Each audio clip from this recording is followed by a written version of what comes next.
भगवते वासुदेव। ओम नमो भगवते वासुदेवाय। ओम नमो भगवते वासुदेवाय। हरे कृष्णा। तो हम पढ़ रहे हैं श्रीमद् भागवतम से, और हमारा आज का चर्चा का विषय है स्कंद एक, अध्याय 8, और श्लोक संख्या है 5। साधयित्वा जातशत्रो स्वराज्यं कृतवैरितं घातयित्वा सतो राज्ञं कचस्पर्श शतायुष साधयित्वा जता अजातशत्रुः स्वं राज्यं चितवैरितं घातयित्वा सतो राज्ञं कचस्पर्श शतायुष साधयित्वा जातशत्रुः स्वं राज्यं चितवैरितं घातयित्वा सतो राज्ञं कचस्पर्श शतायुषः। पढ़ी। हरे कृष्णा प्रभु जी। साधयित्वा जातशत्रुः स्वराज्यं भैर्भृतं घातयित्वा सतो राज्यः पचस्पर्शक्षतायुषः। हरे कृष्ण। हरे और कोई? कृष्ण प्रभु। साधयित्वा जातशत्रुः स्वं राज्यं कृतवैर्हृतं खादयित्वा सतो राजन् कचस्पर्शक्षतायुतः। और कोई?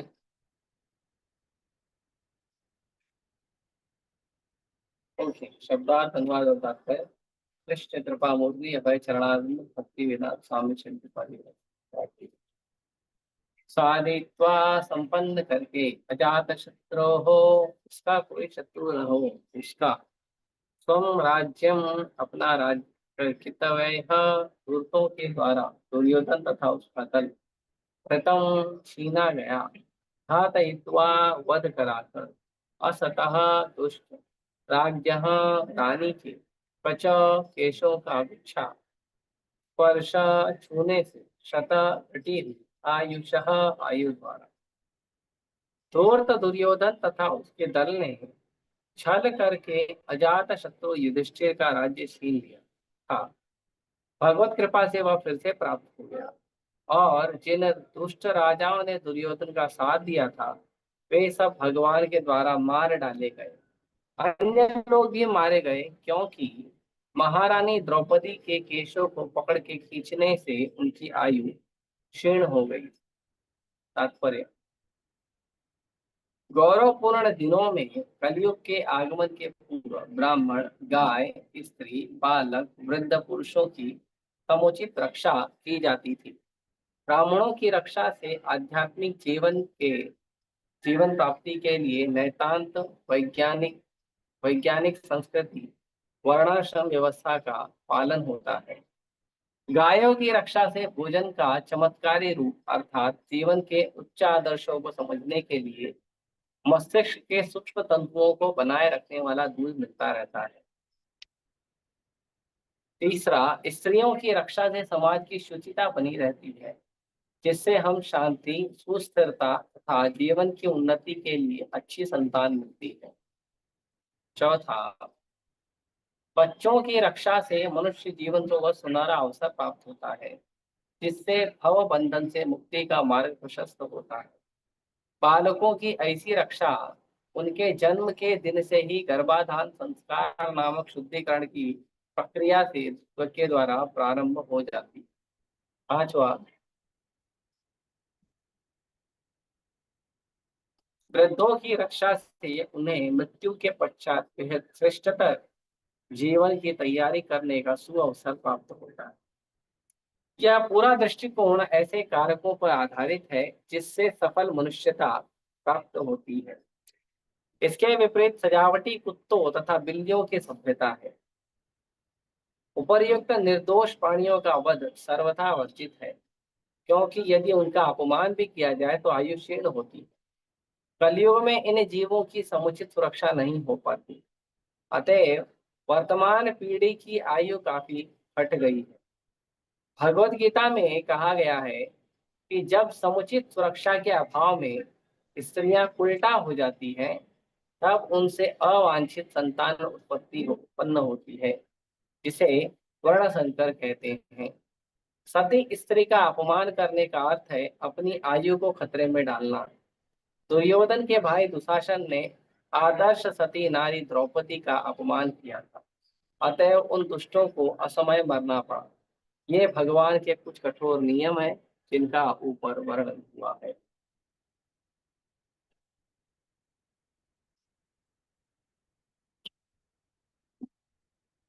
ओम ज्ञानतिम्रान्धस्य ज्ञानाञ्जनशलाकया चक्षुरुन्मिलितं येन तस्मै श्रीगुरवे नमः। श्रीचैतन्यमनोभीष्टं स्थापितं येन भूतले स्वयं रूप कदा मह्यं ददाति स्वपदान्तिकम्। वन्देऽहं श्रीगुरो श्रीयुतापदकमलं श्रीगुरून् वैष्णवांश श्रीरूपं साग्रजातं सहगण रघुनाथान्वितं तं सजीवं साद्वैतं सावधूतं परिजनसहितं कृष्ण चैतन्य देवं श्रीराधा कृष्ण पादान् सहगण ललिता श्री विशाखान्तांश नमो विष्णुपादाय कृष्णपृष्ठाय भूतले श्रीमते भक्तिवेदांत स्वामी निति नामिने नमस्ते सारस्वते देवे गौरवाणी प्रचारिणे निर्विशेष शून्यवादी पाश्चात्य देशतारिणे नमो विष्णुपादाय कृष्णपृष्ठाय भूतले श्रीमते भक्तिसिद्धान्त सरस्वती इति नामिने श्रीवास भानवी देवी दयिताय कृपाब्धये कृष्ण संबंध विज्ञान दायिने प्रभवे नमः। पादिर उज्ज्वल प्रेमाढ्य श्री रूपानुग भक्तिदा श्री गौर करुणा शक्ति विग्रहाय नमोस्तुते। नमस्ते गौरवाणी श्रीमूर्तये दीनतारिणे रूपानुगा विरुद्धा अपसिद्धांत द्वांतहारिणे नमो गौरकिशोराय साक्षात् वैराग्यमूर्तये विप्रलम्बरसाम्बोधे पादाम्बुजाय ते नमः। नमो भक्ति विनोदाय सच्चिदानन्दनामिने गौरशक्ति स्वरूपाय रूपानुगवराय ते गौराविर्भावभूमे स्वं निर्दिष्टा सज्जन प्रिया वैष्णव सार्वभौम श्री जगन्नाथाय ते नमः। वाञ्छाकल्पतरुभ्यश्च कृपा सिन्धुभ्यैव च पतितानां पावनेभ्यो वैष्णवेभ्यो नमो नमः। नमो महावदन्याय कृष्णा प्रेम प्रदायते कृष्णाय कृष्ण चैतन्य नाम्ने गौतुषे नमः। पंचतत्वात्मकं कृष्णं भक्तरूप स्वरूपकं भक्तावतारं भक्ताख्यं नमामि शक्तिकं। हे कृष्ण करुणा सिंधु दीनबंधु जगतपते गोपेश गोपिका कांत राधा कांत नमोस्तुते। जयतां सुतरुर्पंगो मम मंद मतिर्गति मत्सर्वस्य पादाम्भोजो राधा मदन मोहनो दिव्य वृंदारण्य कल्पद्रुमादः श्रीमद् रत्नागार सिंहासनस्थौ श्रीमद् राधा श्री गोविंद देवो पृष्ठालि सेवमानुस्मरामि। श्रीमान रासरसारंभे वंशीवर्तक स्थितः कर्षन् वेणुसनैर्गोपी गोपीनाथाय श्रीस्तुनः। तप्तकाञ्चन गौराङ्गी राधे वृन्दावनेश्वरी वृषभानुसुते देवी प्रणमामि हरिप्रिये। जय श्री कृष्ण चैतन्य प्रभु नित्यानंद श्री अद्वैत गदाधर शिवासादि गौर भक्तवृंद हरे कृष्णा कृष्णा कृष्णा हरे हरे हरे राम राम राम हरे हरे।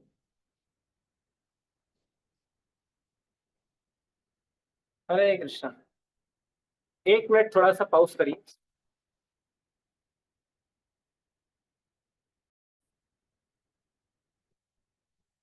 तो अब हमने देखा था कल के जो भगवान है, वो भगवान के बारे में बताया जा रहा है कि भगवान ने किस तरह से सबकी रक्षा की है। और भगवान रक्षा करने के बाद लोगों को शास्त्रों का ज्ञान देके समझा भी रहे कि देखिए, जीवन में सुख दुख आता रहता है, लेकिन जीवन में आगे बढ़ते रहते, जीवन रुकना नहीं चाहिए। भगवान यहाँ समझाए, समझाने के बाद अभी बता रहे हैं, भगवान का गुणगान किया जा रहा है। तो अभी आगे बता रहे हैं कि साधयित्वा अजात शत्रु स्वम राज्यम हितवैरितम घातयित्वा असतो राज्य कच स्पर्श शतायुषः। कहते हैं कि जो दुर्योधन एंड कंपनी है, ये दुर्योधन एंड कंपनी ने क्या किया, जो अजात शत्रु है, हाँ, जो साधु स्वभाव है और अजात शत्रु है, मतलब युधिष्ठिर महाराज, पांच पांडवों, ये युधिष्ठिर महाराज और पांच पांडवों का जो राज्य है, वो हालांकि उन लोगों ने ईमानदारी से प्राप्त किया था। ईमानदारी से कैसे प्राप्त किया था कि जब युधिष्ठिर महाराज और मतलब पांच पांडव माता कुंती जब अपना राज्य मांगने आए,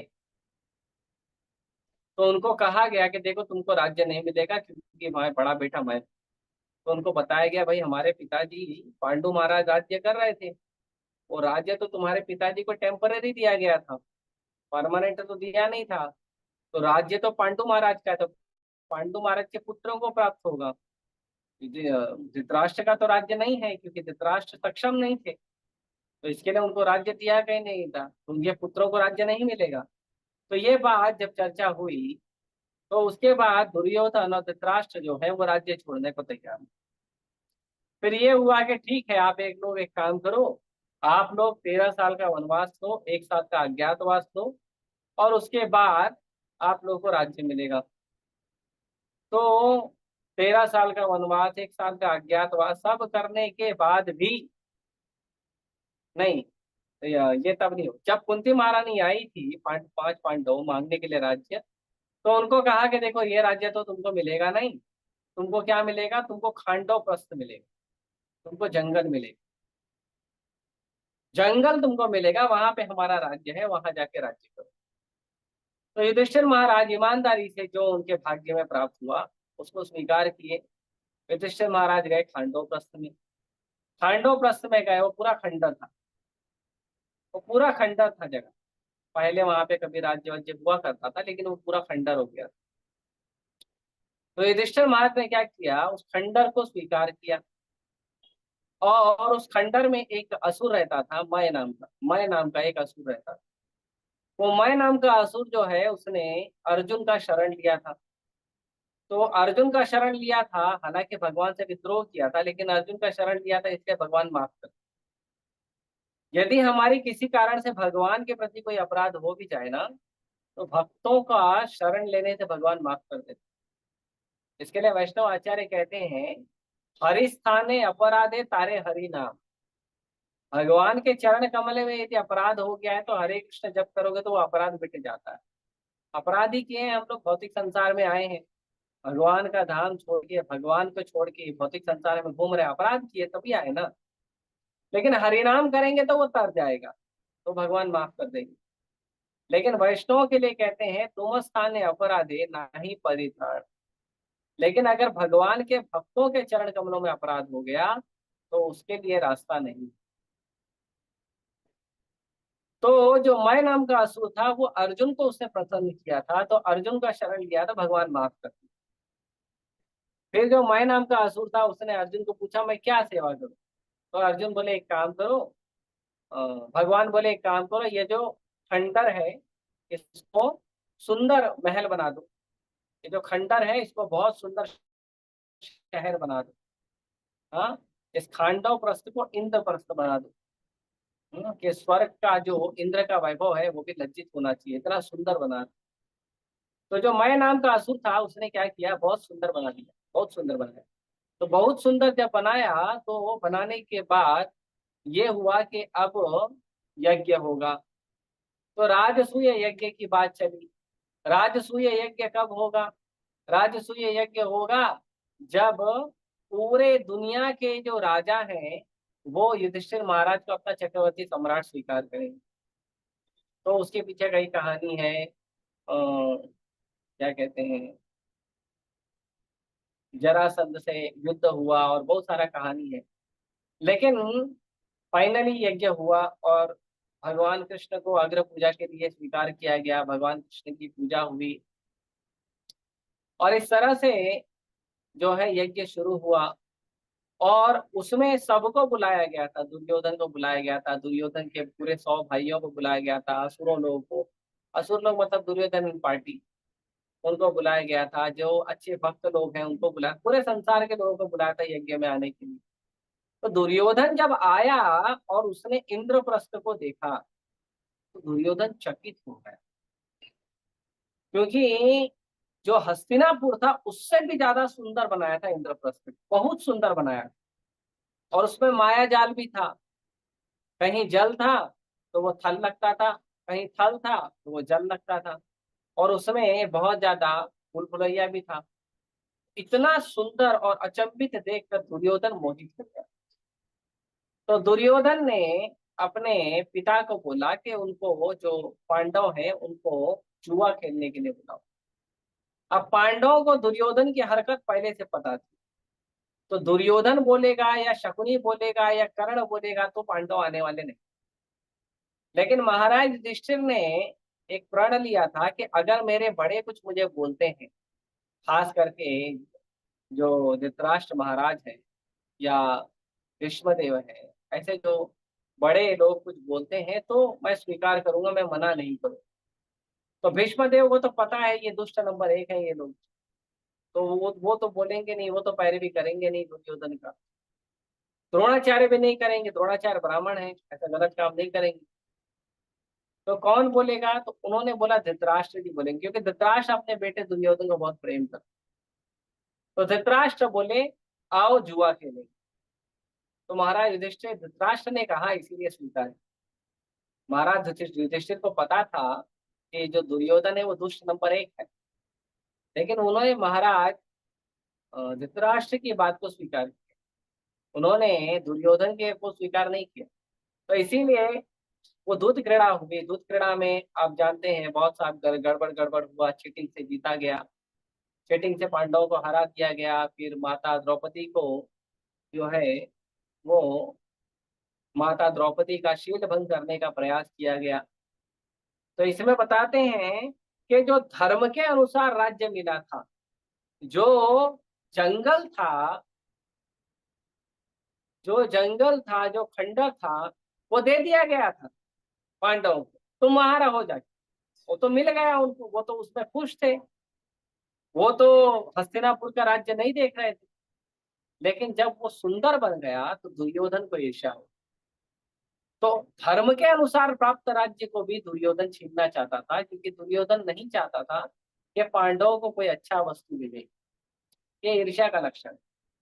हमारे अंदर भी ईर्ष्या होती है, जब हमारे से अच्छा किसी व्यक्ति को वस्तु मिलता है तो हम ईर्ष्या करते हैं, नहीं करना चाहिए। तो इस तरह से जो दुर्योधन है उसने ईर्ष्या किया, और ईर्ष्या करने के बाद दुर्योधन ने क्या किया, छल से वो जो गैम्बलिंग मैच है, दूध कड़ा है, उसको जीता। माता द्रौपदी को भी बुलाया गया। तो जो असत सभायाम, जो उस समय असत्य की सभा चल रही थी, 20,000 महारथी थे, और उस 20,000 महारथी में हस्तिनापुर की बड़ी बहू को बाल पकड़ के लेके आया गया। बाल पकड़, 20,000 राजाओं के बीच। कौन लाया? दुशासन। किसने बोला? कर्ण ने। कर्ण ने बोला, दुर्योधन ने बोला, फिर दुशासन ने। तो बाल पकड़ के लेके आया। जब उसका बाल पकड़ के लेके आया तो यहाँ बता रहे हैं कि जो धर्म के अनुसार जो राज्य मिला था महाराज युधिष्ठिर को, उसको छीनने के प्रयास में दुर्योधन एंड कंपनी का सफाया हो गया। और जो बचे कुचे राजा थे उन लोगों का सफाया इसलिए हो गया क्योंकि उन लोगों ने दुर्योधन को भी सपोर्ट किया था और द्रौपदी के बाल पकड़ के लाने को भी सपोर्ट किया। अब सपोर्ट का मतलब क्या होता है? वो खुश हो रहे थे? नहीं, खुश नहीं हो रहे थे, उनको मौन स्वीकृति थी। मतलब अगर मैं कुछ गलत काम कर रहा हूं तो मेरे विरोध में जो नहीं खड़ा हो वो मेरा सपोर्ट ही कर रहा है। मैंने अगर कोई गलत काम किया है और कोई व्यक्ति बोलता है नहीं नहीं हमको इस पचड़े में नहीं पड़ना है, हमको इस झमेले में नहीं पड़ना, मतलब वो क्या कर रहा है, वो उसको मौन सपोर्ट दे रहा है। तो 20,000 राजा जो है वो दुर्योधन का मनोबल नहीं बढ़ा रहे थे, लेकिन दुर्योधन का विरोध नहीं करके गलत में उन सब ने दुर्योधन के धृतक्रीड़ा का भी सपोर्ट किया और माता द्रौपदी के बाल को खींचकर लाने को और शील भंग करने के प्रयास को भी सपोर्ट किया। तो इसीलिए सारे कौरव कैसे मारे गए, सारे कौरव मारे गए, एक, उन्होंने अधर्म से धार्मिक और साधु लोगों का राज्य छीना, दूसरा उन लोगों ने स्त्री का बाल पकड़ा। स्त्री का बाल कभी नहीं पकड़ना चाहिए। जो भी व्यक्ति स्त्री का बाल पकड़ता है वो व्यक्ति का उसी दिन से उल्टा गिनती शुरू हो जाता है, वो व्यक्ति उसी दिन से अधर्म की ओर बढ़ता है, वो व्यक्ति उसी दिन से पतन की ओर चले जाता है। इसीलिए माता द्रौपदी का वस्त्र हरण तो बाद में हुआ, पहले माता द्रौपदी का जब बाल पकड़ा दुशासन ने और बाल पकड़ के खींच के जब सभा में लेके आया, उस समय उस समय ही डिसाइड हो गया था ये 20 के 20,000 राजा मरे। भगवान ने उसी समय डिसाइड। तो यहाँ पे बता रहे हैं जिन 5 वस्तुओं का मैं लगातार चर्चा करता हूँ उन 5 वस्तुओं का यहाँ बताया गया है कि जब धर्म का समय चल रहा था, जब गौरवशाली समय चल रहा था धर्म का, तब समाज में 5 लोगों का बहुत सम्मान होता था, उनका कभी अपमान नहीं होता, केवल सम्मान होता था, उनको केवल सम्मान मिलता था, अपमान कोई नहीं करता। अपमान तो छोड़ो, उनसे कोई ईर्ष्या भी नहीं करता था, उनसे कोई द्वेष नहीं रखता था। तो ये 5 लोग थे। पहले थे ब्राह्मण। तो ब्राह्मण के बारे में प्रभुपाद जी बताते हैं कि जो ब्राह्मण है वो क्या करते हैं, वो वर्णाश्रम संस्कृति की रक्षा करते हैं। क्योंकि पुरुष सूक्त में भगवान को पुरुष सूक्त का प्रार्थना किया जाता है। तो पुरुष सूक्त में बताया है कि ब्राह्मणो अस्य मुखम् आसीद कौरवाहो राजन्य कृता औरोदस्य यद वैश्य पद्मं शूद्रो वजायत। तो बताते हैं कि ब्राह्मण को भगवान का मुख माना गया। ये जो है ना, ये इतना हिस्सा, ये ब्राह्मण। शरीर का सारा काम हो सकता है अगर शरीर का कोई एक अंग ना हो तो, लेकिन अगर शरीर का ये गर्दन ना हो ना तो कुछ काम नहीं। तो जो ब्राह्मण है वो ब्राह्मण समाज का चेहरा है, वो ब्राह्मण समाज का मुख है, वो ब्राह्मण समाज का बुद्धि है। बुद्धि से ब्राह्मण जो है समाज में न्याय व्यवस्था स्थापित करते हैं। मुख से ब्राह्मण वेदों का उच्चारण करते हैं, भगवान की कथा कहते हैं। मुख से ब्राह्मण जो है भगवान के यज्ञ में जो आहुति दी गई है उन आहुतियों का महाप्रसाद स्वीकार करके भगवान को प्रसन्न करते हैं। तो जो ब्राह्मण है वो बहुत महत्वपूर्ण है। तो ब्राह्मण जो है वो समाज के हेड है, समाज का सिर है। अगर ब्राह्मण नहीं रहेंगे तो समाज अस्त व्यस्त हो जाए। ब्राह्मण बहुत जरूरी। प्रभुपाद जी कहते हैं आजकल के समय पे जो समाज है वो हेडलेस सोसाइटी, बिना सिर का सोसाइटी। हेडलेस सोसाइटी का मतलब है कि समाज में आज ब्राह्मण नहीं। जो लोग अपने आप को ब्राह्मण कहते हैं वो भी जो परिवार परंपरा से जो चल रहा है उसमें ब्राह्मण, असली ब्राह्मण नहीं है। और समाज में हम ब्राह्मण तैयार भी नहीं कर रहे हैं। तो जब ब्राह्मण नहीं होंगे समाज में तो समाज को धर्म के अनुसार सोचने के लिए सहायता कौन करेगा। जब ब्राह्मण ही नहीं रहेंगे समाज में तो लोगों को भगवान की भक्ति के रास्ते में चलने के लिए मार्गदर्शन कौन देगा। इसीलिए ब्राह्मण जो है वो सर्वोच्च है। पहले के जो राजा होते थे वो राजा भी अपने राजपाट में एक ब्राह्मण को या जिसे एक कुल गुरु कहा जाता है उनका स्थान होता था। तो राजा कोई भी डिसीजन अपने मन से नहीं लेता था।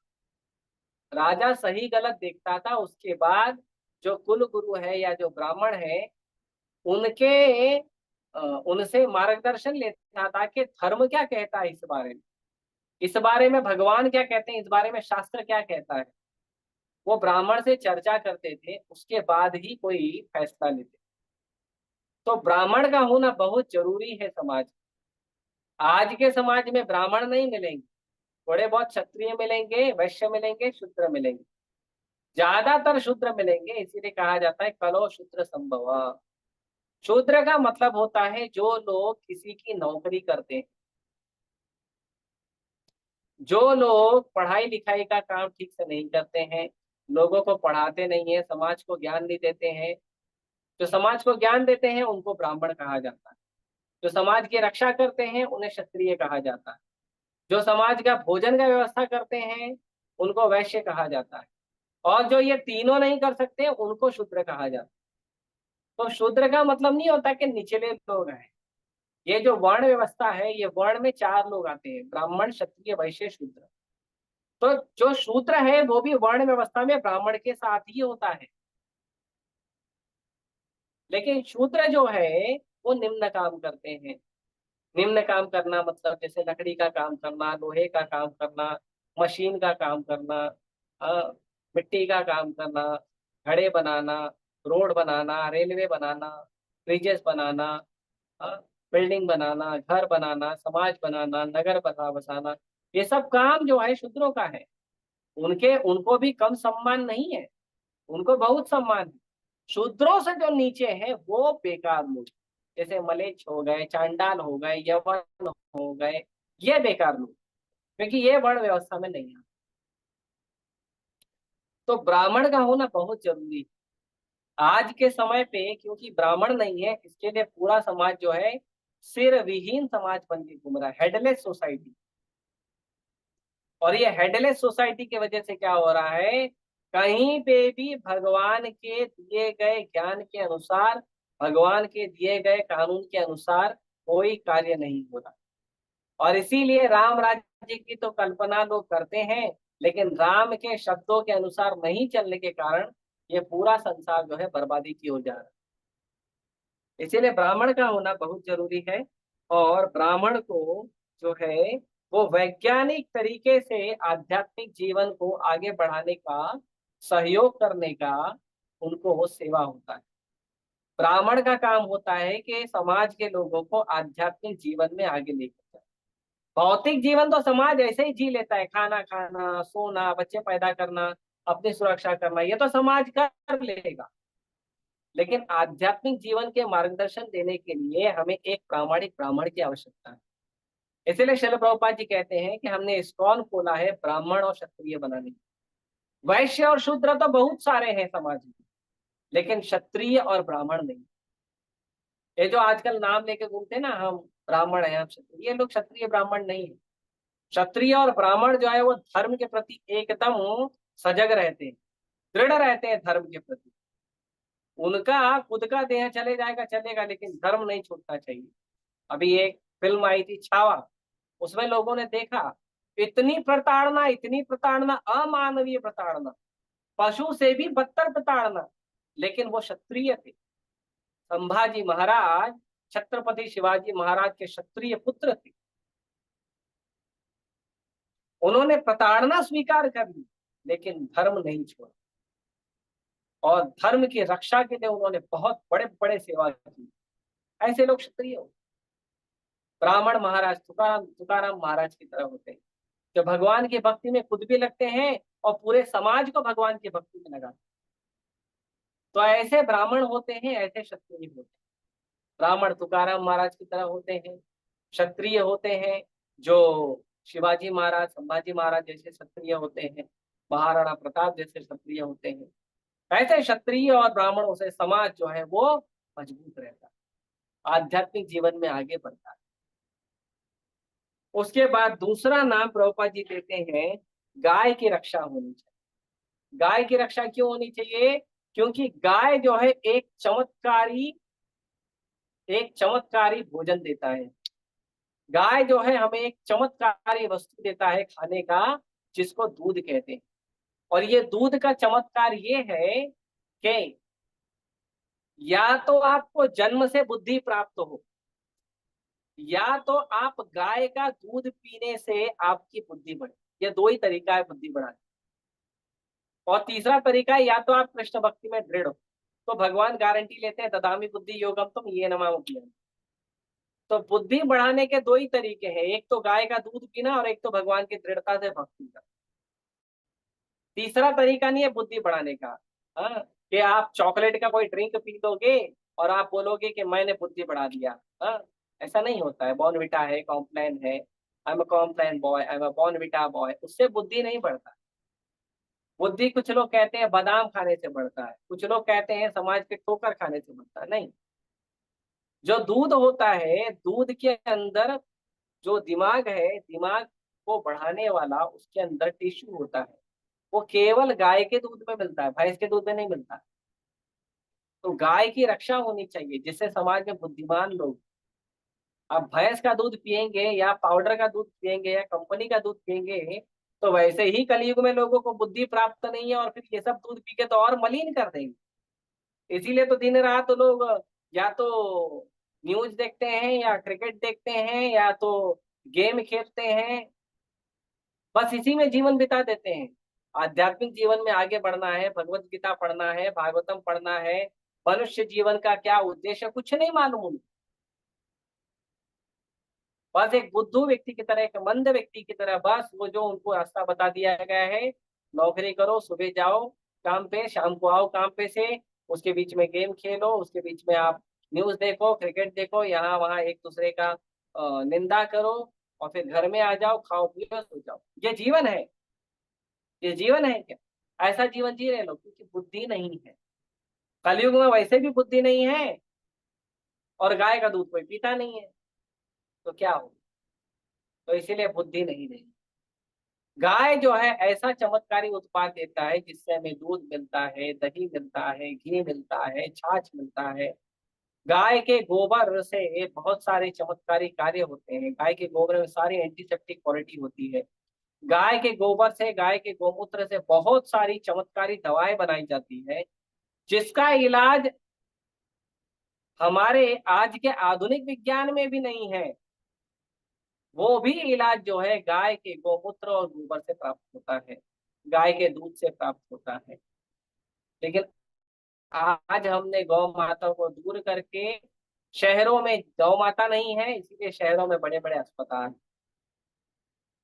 इसीलिए गौ माता जहाँ पास में रहती है वहां कोई बीमारी नहीं। अभी गर्मी का समय चल रहा है, सब लोग या तो घर में कूलर लगाते हैं या तो घर में एसी लगा। आप गाय के गोबर से अपना घर लीप दो, बाहर भले गर्मी होगा, आपको अंदर ठंडा लगे। Natural AC. और ठंडी के समय में बाहर ठंडी होगी, लेकिन आपको अंदर गर्म लगेगी। नेचुरल एयर कंडीशन अपने आप वो तापमान एडजस्ट कर लेता है। इतना सुंदर जो है वो अ, गाय, गौ माता के आशीर्वाद से हमें प्राप्त होता है। पर गाय का कोई सम्मान नहीं करता। दूध सबको पीना है। आज के समय पे लोग प्रश्न करते हैं, अरे दूध कितना महंगा होते जा रहा है। तो दूध महंगा होते जा रहा है क्योंकि कोई गाय नहीं पाल रहा है ना। भगवान कृष्ण द्वापर युग के समय, जब भगवान कृष्ण धरती पे लीला कर रहे थे, उस समय वृंदावन की जो भूमि है, वृंदावन की भूमि की जो मिट्टी है, वो हमेशा गीली रहती। पता है क्यों गीली रहती थी? क्योंकि गाय के थन से दूध हमेशा टपकते रहता था। जब लोग होली खेलते थे, तो होली में लोग एक दूसरे के ऊपर दूध, दही, मक्खन और घी फेंकते थे। ये कंपनी का बना हुआ केमिकल, और वो कीचड़ कीचड़ और गटर का पानी नहीं फेंकते, वो नहीं फेंकते। या तो अबीर गुलाल, या तो दूध, दही, घी, ये सब फेंका जाता है, ये सब एक दूसरे को लगाते थे, इतना होता था। अब तो पीने के लिए नहीं मिलता है, चुटकी भर मिलता है चाय पीने के लिए। बताइए, इतना परिस्थिति जो है दुर्लभ हुआ, क्यों? क्योंकि हम गाय की रक्षा नहीं करते, गाय का सम्मान नहीं करते। उसके बाद तीसरा बताते हैं, तीसरा है स्त्री। स्त्री का रक्षा बहुत जरूरी है। स्त्रियां जो है वो समाज की मर्यादा होती है, स्त्रियां जो होती हैं वो समाज का संस्कार होती है, स्त्रियां जो होती है वो समाज की शुद्धता होती है। जहां पर भी स्त्रियां स्वतंत्र रूप से घूमती हैं, वहां पे ये तीनों चीज गायब हो जाती है। ना वो समाज शुद्ध होता है, ना वो समाज मर्यादा में होता है, और ना वो समाज संस्कार में होता है। समाज को ये तीन वस्तु देना, मर्यादा, संस्कार और सभ्यता, ये तीन वस्तु समाज को देना जो है वो स्त्रियों के हाथ में। यदि स्त्रियां ही, समाज की स्त्रियां ही यदि चरित्रहीन हो जाएगी, या बाहर निकल कर घूमेगी, तो समाज कभी भी सभ्य समाज नहीं बनेगा। अब ये बात लोग कहते हैं, इसके ऊपर बड़ी चर्चा हो जाती है, और लोग जो है बड़े इसके ऊपर मेरे शब्दों पर ना बोलकर मैं यहाँ पे भगवत गीता के अध्याय 1 का श्लोक 39, 40, 41 और 42 चर्चा करूंगा। तो अर्जुन कहते हैं कि जब धर्म का नाश होता है, तो जो कुल की स्त्रियां हैं वो दूषित हो जाती। मतलब जब स्त्रियों का रक्षा करने वाला, आजकल तो स्त्रियां कहती हैं हम खुद का रक्षा खुद कर ले, कहते हो आप, लेकिन फिर भी स्त्रियों की रक्षा के लिए पुरुष की आवश्यकता है। भले कितने भी बड़ी फोर्स में आ जाए, लेकिन पुरुष की आवश्यकता जरूरी है। पुरुष की सुरक्षा के बिना स्त्रियों की सुरक्षा बहुत मुश्किल है, असंभव है। तो स्त्रियों की सुरक्षा बहुत जरूरी है। जब स्त्रियां छोटी होती हैं, तब वो अपने पिता के संरक्षण में रहती है। जब वो युवती होती है, तो अपने पति के संरक्षण में रहती है। और जब वो वृद्ध होती है, तो अपने पुत्र के संरक्षण में रहती है। लेकिन महाभारत में तो वो सब मारे जाएंगे। तो इसलिए अर्जुन कहता है कि जब स्त्रियों को संरक्षण नहीं मिलेगा, तो कुल की स्त्रियां दूषित हो जाएंगी। और कुल की स्त्रियां दूषित होगी, क्या होगा?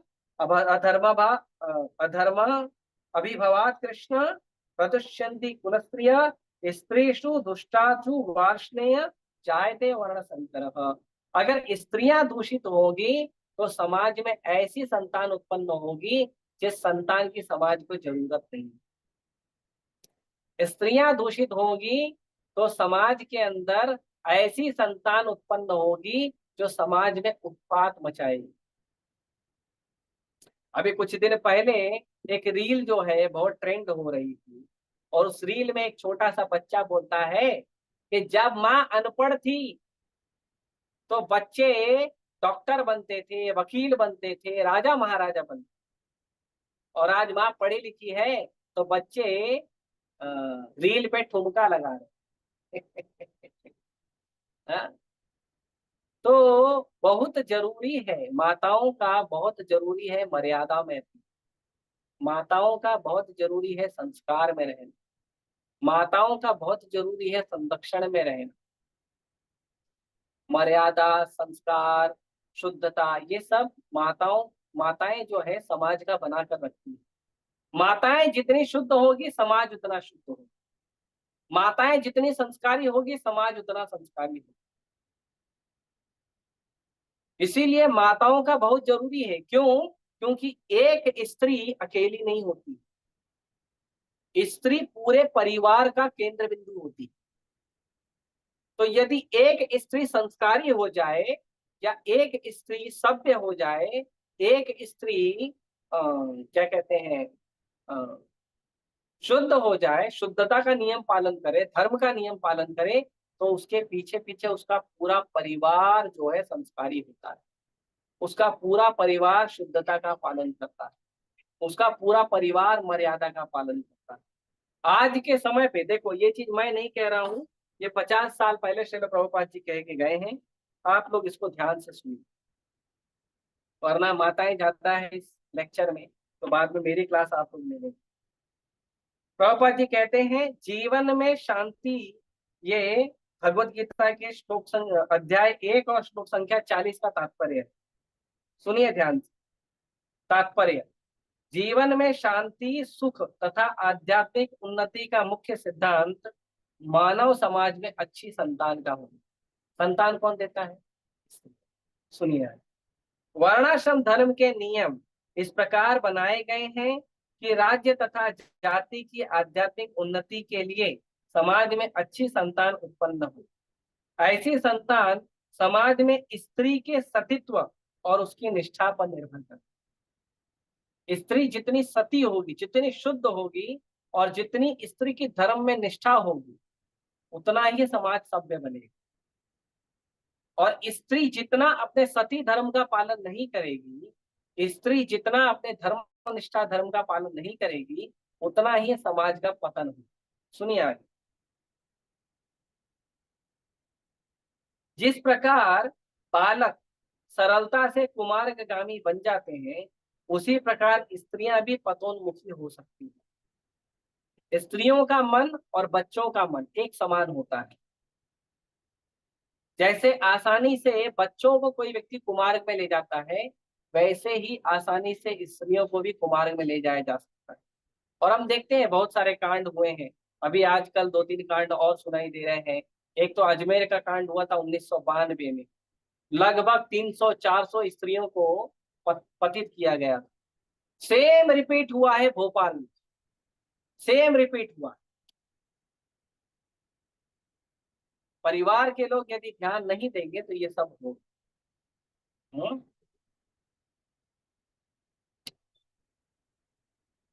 अतः बालक तथा स्त्रियां दोनों को ही समाज के वयोवृद्धि का संरक्षण चाहिए।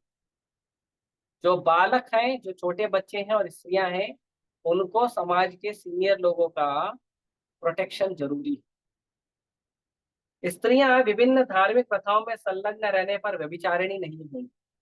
अगर स्त्रियां भगवान की भक्ति करेगी, धर्म का पालन करेगी, तो स्त्रियां जो है उनका मन जो है अधर्म में नहीं जाएगा। पर दुर्भाग्य की बात है, आज स्त्रियों को लोग धर्म का बात सिखाते नहीं, और स्त्रियां खुद भी नहीं सीखना चाहती है, क्योंकि उनको मॉडर्न बनना है, उनको रील पे रील बनानी है, तो उनको धर्म के मार्ग में जाना नहीं है, इसलिए वो अपने आप अधर्म में जाती है।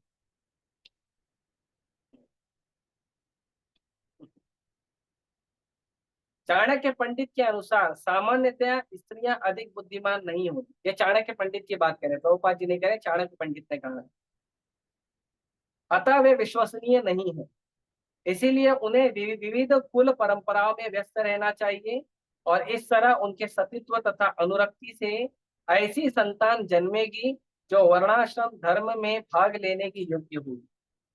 तो जब स्त्री सती धर्म का पालन करेगी, स्त्री जब है भक्ति के धर्म का निष्ठा का पालन करेगी, तब वो एक समाज को संतान, धर्म और भक्ति करने वाला दे सकती, नहीं तो नहीं दे सकती। अभी नीलांबर प्रभु लेक्चर ले रहे हैं 16 संस्कार का। शुरुआत ही स्त्रियों से होती है, गर्भाधान संस्कार। अपने शिशु को भगवान का आशीर्वाद दिलाने के लिए स्त्री जो है उसको प्रोटेक्शन देती है, उसको गर्भाधान संस्कार कराती है, वैदिक नियमों का पालन करती है, गीता पढ़ती है, भागवत पढ़ती है, अपने सती धर्म का पालन करती है, तब जाके वो संतान जो है धर्मनिष्ठ बनती है। जब तक माता जीजाबाई नहीं आएगी समाज में ना, तब तक आप शिवाजी नहीं प्राप्त कर सकते।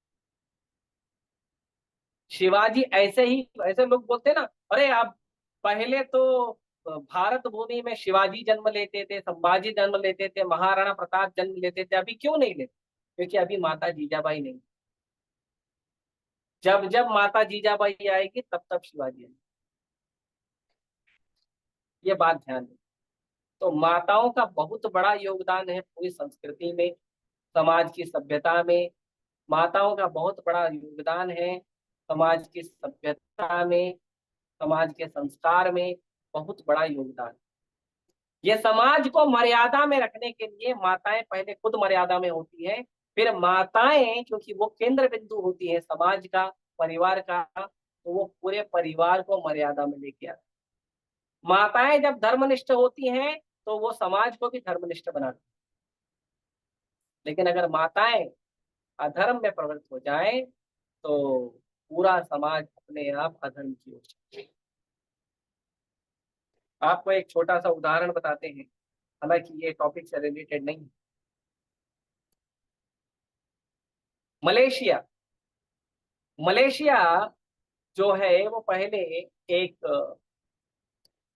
हिंदू राष्ट्र था। मलेशिया मलेशिया हिंदू राष्ट्र था। एक मुगल स्त्री थी, एक मुगल स्त्री थी। उसने वो मुगल के जो जो मलेशिया के जो राजा हैं, पहले मलेशिया को मलय प्रदेश कहते थे क्योंकि वहां पे मलय नाम का चंदन मिलता था। तो मलय प्रदेश का जो राजा है उसको जो अ, क्या कहते हैं, मुगलों में एक स्त्री बहुत पसंद आई। तो उसने कहा स्त्री को, मैं तुमसे विवाह करना चाहता हूँ, तुम बड़ी सुंदर। तो उस स्त्री ने कहा कि अगर तुमको मुझसे विवाह करना है तो तुमको इस्लाम धर्म स्वीकार करना पड़ेगा। तो राजा बोला ठीक है, मुझे कोई दिक्कत नहीं, मैं स्वीकार कर लेता हूँ। अब क्योंकि वो राजा था इसलिए उसने मुगलों का धर्म स्वीकार किया। उसका प्रभाव क्या हुआ? पूरा मलेशिया इस्लामिक हो गया। शुरुआत एक स्त्री से। ऐसे कई उदाहरण है इतिहास में, ऐसे कई उदाहरण हैं कि एक स्त्री की संस्कृति रक्षा, धर्म रक्षा से पूरा देश का धर्म रक्षा हुआ है, और एक स्त्री के पतन से पूरा धर्म, पूरा समाज पतन। ये कई सारी कहानियां हैं, हम इतना डिटेल में नहीं जाएंगे। प्रभुपाद जी कहते हैं ऐसे वर्णाश्रम धर्म के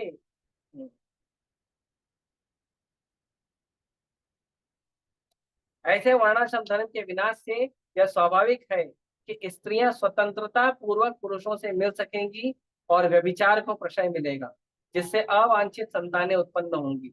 निठल्ले लोग आज भी समाज में व्यभिचार को प्रेरित करते हैं और इस तरह अवांछित संतानों की बाढ़ आ जाती है, जिससे मानव जाति पे युद्ध और महामारी का संकट आ जाता है। आज आप देखो हर जगह युद्ध की बात हो रही है और हर जगह कोरोना जैसी महामारी आ रही है। उसका कारण क्या है? उसका कारण है स्त्रियों का धर्म के धर्मनिष्ठ नहीं होना, स्त्रियों को संस्कारी नहीं होना, स्त्रियों का अपने धर्म, अपने संस्कार और समाज की मर्यादा को छोड़कर बाहर निकलना, ये कारण है। उसके वजह से अवांछित अधर्म संतान पैदा हो रही है, और अधर्म संतान क्योंकि धर्म का पालन नहीं कर रही है तो वो बहुत सारी महामारी और युद्ध को न्योता दे रही है। इसीलिए स्त्रियों का बहुत ज्यादा जरूरी है, उनका प्रोटेक्शन होना चाहिए। उसके बाद आते हैं बच्चों का प्रोटेक्शन होना चाहिए, छोटे बच्चों का।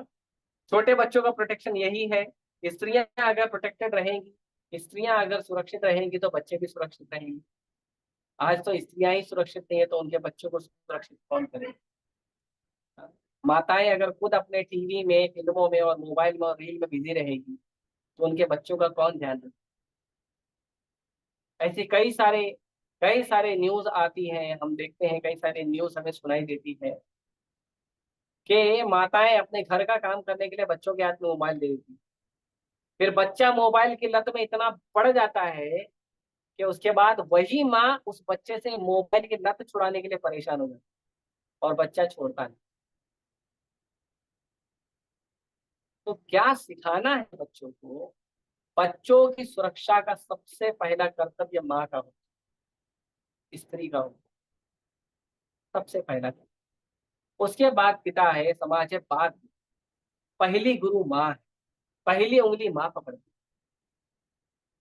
तो बच्चों की सुरक्षा बहुत जरूरी है, और इसीलिए बच्चों की सुरक्षा के लिए माँ जो है गर्भाधान, जो माता पिता है वो बच्चे का गर्भाधान संस्कार करवाते हैं। उसके बाद जरूरी है समाज में बूढ़े लोगों का सुरक्षा। बूढ़े लोगों का सुरक्षा होगा तो बूढ़े लोग समाज में इस व्यवस्था को आगे बढ़ाएंगे कि समाज में एक समय आने के बाद हमें भक्ति करना चाहिए। समाज में तो बचपन से भक्ति करना चाहिए, लेकिन एक समय समय आने के बाद लोगों को अपना घर द्वार छोड़ के केवल भक्ति, केवल मुक्ति के लिए प्रयास करना चाहिए। लेकिन आज समाज में हम देखते हैं 80-80 वर्ष, 90-90 वर्ष के लोग जो हैं वो बहुत मेहनत कर रहे हैं केवल पैसा कमाने। अरे जिंदगी भर पैसा कमाया, कुछ मिला नहीं ना, अब तो भक्ति करो, नहीं करे। कभी कभी हमें कुछ लोग आके कहते हैं, अरे बेटा ये क्या उम्र में आप लोगों ने सन्यासी उन्यासी का जो सन्यासी का ब्रह्मचारी का आप लोगों ने जीवन ले लिया, अरे बुढ़ापे में भक्ति करनी चाहिए। तो हम उनको पूछते हैं, प्रभु जी आपका तो उम्र हो गया है ना, तो आप भक्ति शुरू करिए। तो कहते हैं नहीं नहीं हमें नहीं करना, क्योंकि अगर आपने बचपन में प्रैक्टिस नहीं किया तो बुढ़ापे में भी प्रैक्टिस नहीं होगा भक्ति।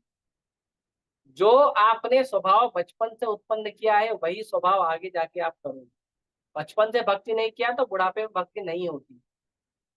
तो इस तरह से ना अपने आप को झूठ बोलना और अपने आप को मूर्ख बनाना और इस तरह से समाज को भ्रमित करना छोड़ दीजिए। यदि आप कहते हो, यदि समाज के लोग कहते हैं कि 40 में, 45 में, 50 में भक्ति करनी चाहिए, तो समाज का 40 वर्ष के ऊपर का वर्ग का हर व्यक्ति भक्ति करना चाहिए। छोड़ देना चाहिए नौकरी धंधा व्यापार छोड़ के केवल भक्ति पे ध्यान दीजिए। नहीं करते हैं लोग, क्योंकि बचपन से आदत ही नहीं है भक्ति करने की। तो ये पांचों की रक्षा बहुत जरूरी है। और ये पांचों की रक्षा क्यों जरूरी है? ये मानव संसार में एक सभ्य समाज को उत्पन्न करेगा। नहीं तो जो कुत्ता और बिल्ली का जो समाज है वो पैदा हो, कुत्ते और बिल्ली की सभ्यता पैदा होगी। खाना खाना, सोना, बच्चे पैदा करना और अपनी सुरक्षा करना और इधर उधर आवारा की तरफ भी। ये कुत्ते बिल्ली का समाज पैदा कर दिया हमने, क्योंकि हमने इन पांचों की रक्षा नहीं।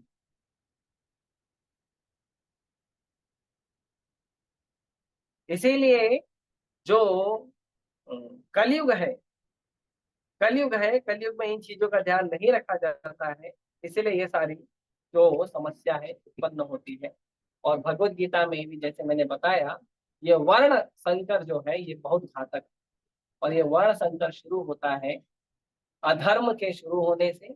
अधर्म शुरू होता है तो स्त्री कलुषित होती है, स्त्री कलुषित होती है तो अवांछित संतानें उत्पन्न होती है, अवांछित संतानें उत्पन्न होती है तो हर जगह अधर्म और बढ़ जाता है, व्यभिचार और बढ़ जाता है। व्यभिचार, अधर्म और पाप के बढ़ने से समाज जो है वो अधर्म में प्रवृत्त हो जाता है। और सदा समाज जब पाप में चले जाता है तो जिन लोगों ने उन बच्चों को जन्म दिया है, ऐसे नहीं कह सकते कि ठीक है हम तो हमारा धर्म भक्ति करके, अरे बच्चे नहीं करे तो हम क्या। नहीं, वो जो बच्चे अधर्म में लगे हैं उन बच्चों के पूर्वज भी पितर लोक से सीधा नरक में गिर जाते। पुण्य उन्य करके आप निकल लोगे ऐसा नहीं है। अगर आपने अपने बच्चों को भक्ति नहीं सिखाया, धर्म नहीं सिखाया ना, तो आप भले जा रहे हो स्वर्ग में और पितर लोग, वहां से सीधा नरक में गिरोगे। इसीलिए बच्चों को भक्ति सिखाना बहुत जरूरी। ठीक है, हम ऐसा है तो अरे